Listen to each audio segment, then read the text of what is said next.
All right, so I have a few more things, some odds and ends in dealing with my father, things we have learned uh, as caregivers with his ventilator at home. The first thing I'm going to talk about is something I have a very strong opinion about, and that is humidifiers versus HMEs.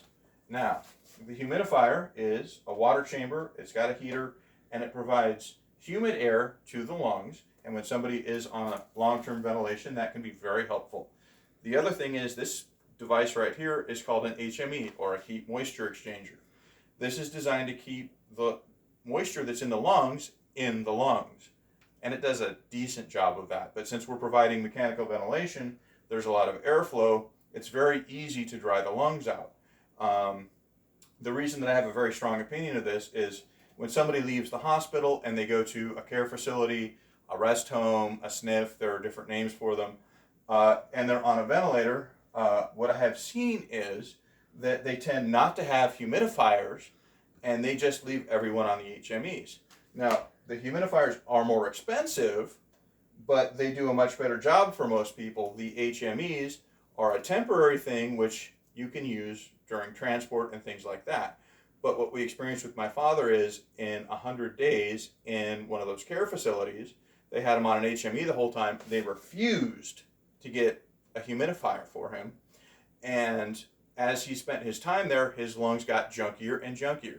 The mucus built up. He turned into what I would call a mucoplugging nightmare. So when you would suction his lungs to get the mucal secretions out, there were things that actually looked like brown gummy worms. There was mucus that was so thick that was coming out of his lungs looking like brown gummy worms. And it really had a negative effect on his breathing. So I'm a big fan of humidification for most of the time somebody's on a ventilator. And it's my opinion, and I'm not a doctor and I'm not a respiratory therapist, but I have been doing this for a few years, that the HME is really more of a temporary thing for transport. Now, moving along to some of our other stuff, this is a physical therapy thing. If you have never seen walker platforms before, everybody's seen a walker.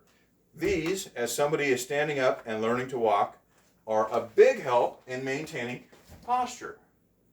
So that way you're not going like this and attempting to walk. You can actually stand upright, maintain your posture, and this is a little bit easier for balancing as somebody is reacclimating to walking again. In addition to that, there was one other modification. So when Pops was learning to stand up again, these are suction cups, and these were actually made to go with a shower chair. But they happen to fit a walker. So what we did is we just put them on the front of the walker where the wheels go. So when he was working and standing up from the bed, we could put them on the front of the walker. He could stand up and sit down, and it provided a little bit more stability for the walker while he was learning to do that.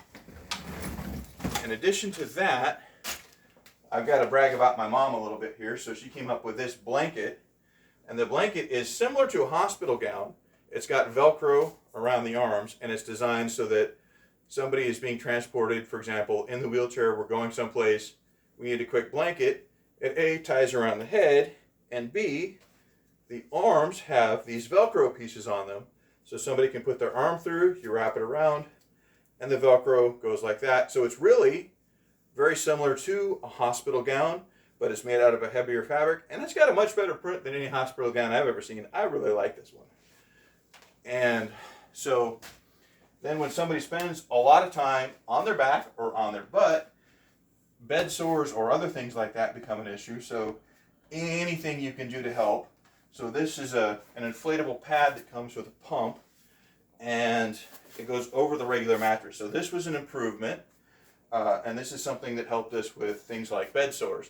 Now, we also tried memory foam mattress, but the memory foam made it very difficult for him to move around in bed because he kind of sank down into it. So this did a pretty good job, and it made it easier to move around.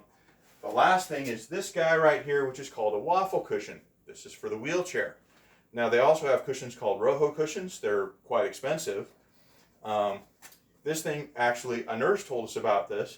After she had a baby, sitting down was painful for her. But she used one of these, and she had no trouble sitting down until everything healed up again.